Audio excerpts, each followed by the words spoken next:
Hello അസ്സലാമു അലൈക്കും. ഇന്ന് ഞാനൊരു വെറൈറ്റി ആയിട്ടുള്ള ഒരു കിഡിലനായിട്ടുള്ള ഇഫ്താർ സ്നാക്കുമായിട്ടാണ് വന്നിട്ടുള്ളത്. നല്ല ടേസ്റ്റാണ് കഴിക്കാനായിട്ട്. അതേപോലെ തന്നെ നമുക്ക് പാർട്ടികളിലൊക്കെ കൊടുക്കാൻ പറ്റുന്ന ഒരു കിഡിലൻ സ്നാക്കാണ്. എല്ലാവരും ട്രൈ ചെയ്ത് നോക്കുക. അപ്പോൾ നമുക്ക് വീഡിയോയിലോട്ട് പോവാം.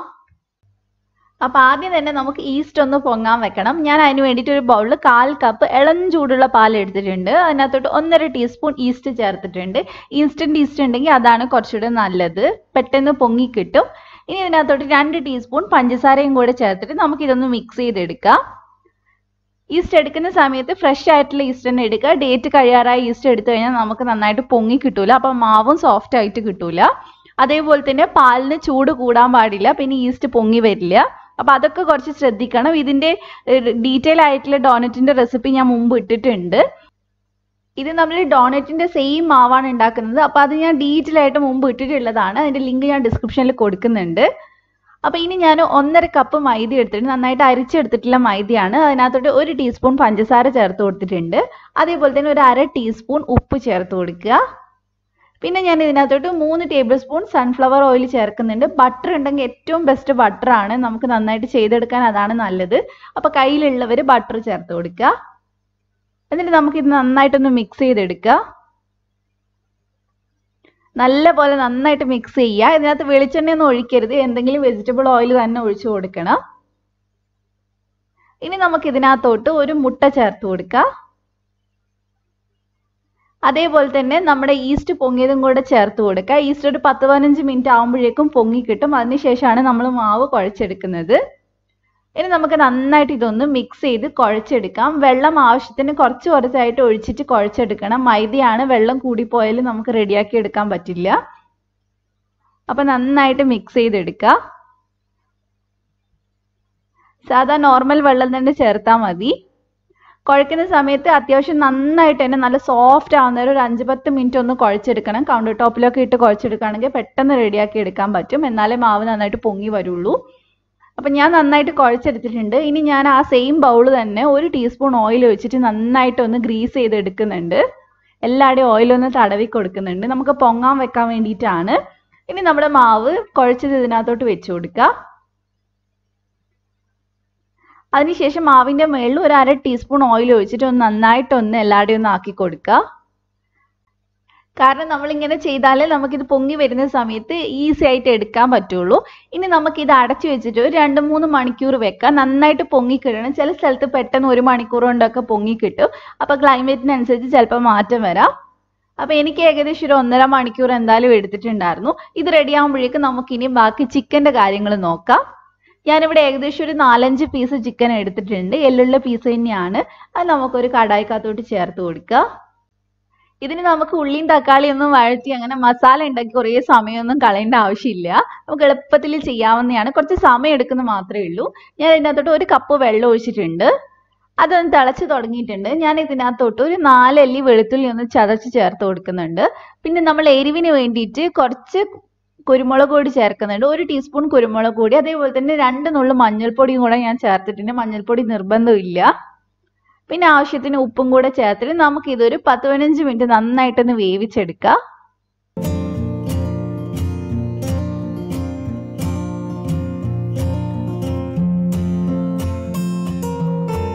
ഇപ്പം നന്നായി വെന്തിട്ടുണ്ട്. ഇനി എല്ലൊക്കെ കളഞ്ഞിട്ട് നമുക്കൊന്ന് മിക്സിയിലിട്ട് ഒന്ന് കറക്കി എടുക്കണം. അപ്പം അതേ ഞാൻ നന്നായിട്ട് മിക്സിയിലിട്ടൊന്ന് ക്രഷ് ചെയ്ത് എടുത്തിട്ടുണ്ട്. ഇനി ഇതിനകത്തോട്ട് ഞാനൊരു 3 ടേബിൾ സ്പൂൺ ടൊമാറ്റോ സോസ് ചേർക്കുന്നുണ്ട്. ചിക്കൻ നിങ്ങൾ എടുത്തതിനനുസരിച്ച് ടൊമാറ്റോ സോസ് കുറച്ച് കൂടുതൽ എടുക്കേണ്ടി വരും.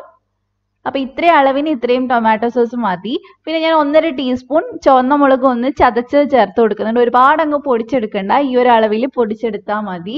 എന്നിട്ട് ഇത് നന്നായിട്ടൊന്ന് മിക്സ് ചെയ്തെടുക്കുക. നമ്മൾ ഉപ്പൊക്കെ ഓൾറെഡി ചേർത്തതാണ്, അതുകൊണ്ട് ഇനി ചേർക്കേണ്ട ആവശ്യമൊന്നുമില്ല.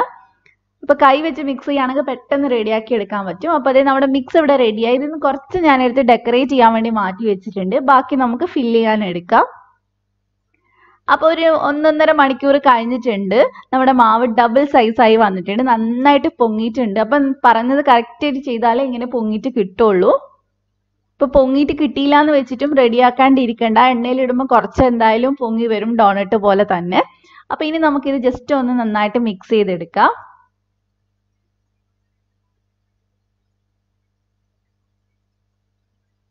ഇനി ഞാനിവിടെ ഒരു ചപ്പാത്തി പലകയിൽ കുറച്ച് പൊടി ഇട്ടിട്ട് ഇതൊന്ന് റോൾ ചെയ്തെടുക്കുന്നുണ്ട്. എളുപ്പത്തിന് നമുക്ക് കട്ട് ചെയ്തെടുക്കാൻ വേണ്ടിയിട്ടാണ്.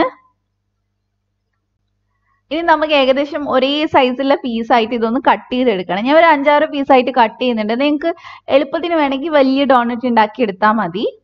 അല്ലെങ്കിൽ കുഞ്ഞു പീസായിട്ട് ഇതേപോലെ ഒന്ന് കട്ട് ചെയ്തിട്ട് നമുക്ക് കുറച്ച് അധികം ഡോണറ്റ് ഉണ്ടാക്കിയെടുക്കാം. അപ്പോൾ ഇതിൽ നിന്ന് ഞാൻ ഒരു പീസ് എടുത്തിട്ട് നമ്മൾ ചപ്പാത്തിക്കൊക്കെ മാവ് കുഴയ്ക്കുന്ന പോലെ ജസ്റ്റ് ഇതുപോലെ ഒന്ന് ഉരുട്ടിയെടുക്കുന്നുണ്ട്. അതിനുശേഷം നമ്മൾ ഇതിനകത്തോട്ട് മസാല വെച്ച് കൊടുക്കാൻ പോവാണ്. ഞാൻ ചെറിയ ഡോണറ്റാണ് ഉണ്ടാക്കുന്നത്, അതുകൊണ്ടാണ് ചെറിയ ഉരുള എടുത്തിട്ടുള്ളത്. നിങ്ങൾക്ക് വേണമെങ്കിൽ ഇതിന്റെ ഡബിൾ സൈസിൽ എടുക്കാം. ഇതിനകത്തോട്ട് 1.5 ടേബിൾ സ്പൂൺ മസാല ഞാൻ വെച്ച് കൊടുക്കുന്നുണ്ട്. എന്നിട്ട് നന്നായിട്ടൊന്ന് കവർ ചെയ്തെടുക്കുക. നന്നായിട്ട് ഒട്ടിച്ചിട്ട് മസാല ഉള്ളിൽ തന്നെ ഇരിക്കണം, പുറത്തൊന്നും കാണാത്ത രീതിയിൽ ചെയ്യണം. ഇനി ഞാൻ ഇതൊരു അടപ്പ് വെച്ചിട്ട് ഡോണറ്റിന്റെ ഷേപ്പിൽ കട്ട് ചെയ്തെടുക്കുന്നുണ്ട്. അതിന് കുറച്ച് സമയം എടുക്കും, നമ്മളത് കട്ട് ചെയ്യൊക്കെ വേണ്ട. അപ്പം ബുദ്ധിമുട്ടുള്ളവർ ഇങ്ങനെ തന്നെ ഒന്ന് ഫ്രൈ ചെയ്തെടുത്താൽ മതി, അങ്ങനെ ചെയ്യേണ്ട ആവശ്യമില്ല. ഇതേപോലെ ഒന്ന് പരത്തി കൊടുക്കുക, എന്നിട്ട് ജസ്റ്റ് ഫ്രൈ ചെയ്തെടുത്താലും മതി. അപ്പം ഞാനൊരു ഭംഗിക്ക് വേണ്ടി ഡോണറ്റിന്റെ ആ ഷേപ്പിൽ ഒന്ന് കട്ട് ചെയ്തെടുക്കുന്നുണ്ട്. അപ്പം ഇതേപോലെ നമ്മൾ ചപ്പാത്തി പലകയിൽ വെച്ചിട്ട് ഒന്ന് പ്രസ് ചെയ്തെടുക്കുക. അതിനുശേഷം എന്തെങ്കിലും ഒരു കുഞ്ഞി അടുപ്പെടുത്തിട്ട് ഒന്ന് നടുക്കൊന്ന് കട്ട് ചെയ്തെടുക്കുക. മസാല ഉള്ളത് കൊണ്ട് തന്നെ നമ്മൾ കട്ട് ചെയ്ത് കഴിഞ്ഞാൽ നന്നായിട്ട് ഒട്ടിച്ചെടുക്കണം, അല്ലെങ്കിൽ മസാല എണ്ണയിൽ ഇടുന്ന സമയത്ത് ചിലപ്പോൾ പുറത്ത് പോകാൻ സാധ്യതയുണ്ട്. നന്നായിട്ട് ഒട്ടിച്ചെടുത്താൽ മതി, കുഴപ്പമൊന്നും ഉണ്ടാവില്ല. അപ്പോൾ ഇതേപോലെ നമുക്ക് അടപ്പ് പുറത്തോട്ട് എടുക്കാം. എന്നിട്ട് ആ മസാല ഉള്ള ഭാഗം ഒന്ന് നന്നായിട്ടൊന്ന് ഒട്ടിച്ചു കൊടുക്കുക. വലിയ പണിയൊന്നും ഇല്ല, ഒരെണ്ണം ചെയ്താലേ ബുദ്ധിമുട്ടുണ്ടാവുള്ളൂ, അടുത്ത് ചെയ്യുമ്പോഴേക്ക് ഈസി ആവും. ഇതേപോലെ ഒന്ന് ഒട്ടിച്ചു കൊടുക്കുക. അപ്പൊ നമ്മുടെ ഡോണറ്റ് ഇവിടെ റെഡി ആയിട്ടുണ്ട്. ഞാൻ ഒരെണ്ണം കൂടെ കാണിക്കുന്നുണ്ട് കറക്റ്റ് ആയിട്ട്. ഇത് നമ്മൾ സാധാരണ സ്നാക്ക് ചെയ്യുന്ന പോലെ ഒരുപാട് പണിയൊന്നുമില്ല, പക്ഷെ കുറച്ച് സമയം എടുക്കുന്നേ ഉള്ളൂ. കാരണം മാവ് പൊങ്ങി വരാനൊക്കെ കുറച്ച് സമയം എടുക്കും.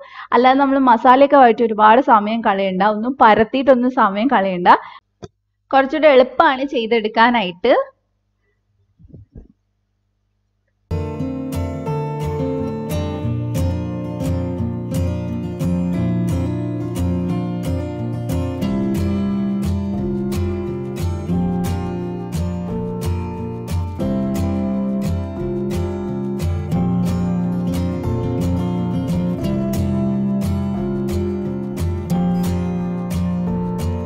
അപ്പൊ ഞാൻ ഇതെല്ലാം ചെയ്തെടുത്തിട്ടുണ്ട്.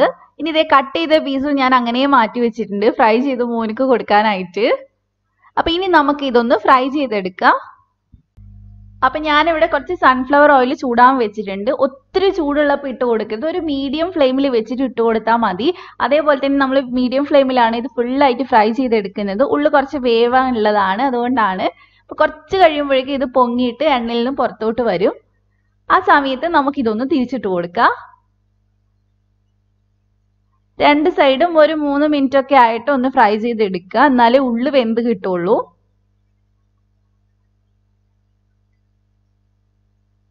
ഇപ്പൊ ഈ ഒരു കളർ ആയിട്ടുണ്ട്. ഒത്തിരി അങ്ങ് കളർ വേണ്ട, ഈ കളറിലാണ് കാണാൻ നല്ല ഭംഗി ഉണ്ടാവുക. അപ്പൊ ഇനി നമുക്ക് ഇത് എടുക്കാം. ഇത് നമ്മൾ എണ്ണയിൽ ഫുള്ള് മുക്കി പൊരിച്ചെടുത്തതാണെങ്കിലും ഒട്ടും തന്നെ ഓയിൽ ഉണ്ടാവില്ല. അപ്പൊ ഇതേപോലെ തന്നെ നമുക്ക് ബാക്കിയുള്ളതൊക്കെ ഫ്രൈ ചെയ്തെടുക്കാം.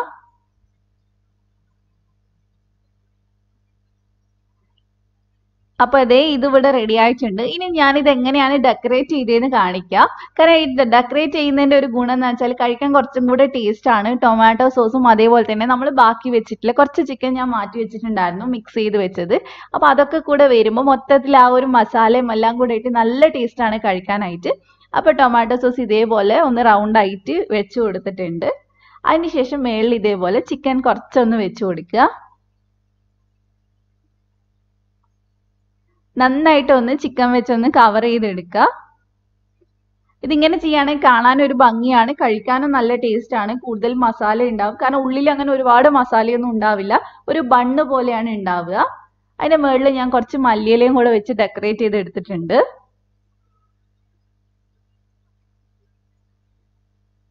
അപ്പൊ ഇങ്ങനെയാണ് ഉണ്ടാവുക. കാണാനും കഴിക്കാനും ഒക്കെ അടിപൊളിയാണ്, ഒരു രക്ഷയില്ലാത്ത ടേസ്റ്റ് ആണ്, വെറുതെ പറയല്ല. ട്രൈ ചെയ്താൽ നിങ്ങൾക്കും അങ്ങനെ തന്നെ തോന്നും.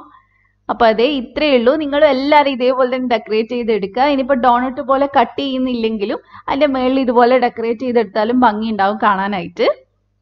അപ്പൊ എല്ലാവർക്കും എൻ്റെ റെസിപ്പി ഇഷ്ടമായിട്ടുണ്ടാവും എന്ന് വിചാരിക്കുന്നു. ഇഷ്ടമായിട്ടുണ്ടെങ്കിൽ ഒന്ന് ലൈക്ക് ചെയ്യുക, ഷെയർ ചെയ്യുക. അതേപോലെ തന്നെ എൻ്റെ ചാനൽ ആദ്യമായിട്ട് കാണുന്ന ആരെങ്കിലും ഉണ്ടെങ്കിൽ ഒന്ന് സബ്സ്ക്രൈബ് ചെയ്യുക. എന്നിട്ട് തൊട്ടടുത്തുള്ള ബെല്ലൂടെ ഒന്ന് ക്ലിക്ക് ചെയ്തിട്ട് ഓളും കൂടെ ക്ലിക്ക് ചെയ്യുക. എന്നാൽ മാത്രമേ ഞാൻ വീഡിയോസ് ഇടുന്ന സമയത്ത് നിങ്ങൾക്ക് നോട്ടിഫിക്കേഷൻ വരുള്ളൂ. അപ്പൊ ഇതേപോലെ തന്നെ മറ്റൊരു കിടിലൻ ഇഫ്താർ ഐറ്റം ആയിട്ട് നമുക്ക് നാളെ കാണാം ഇൻഷാ അല്ലാ. Thank you for watching.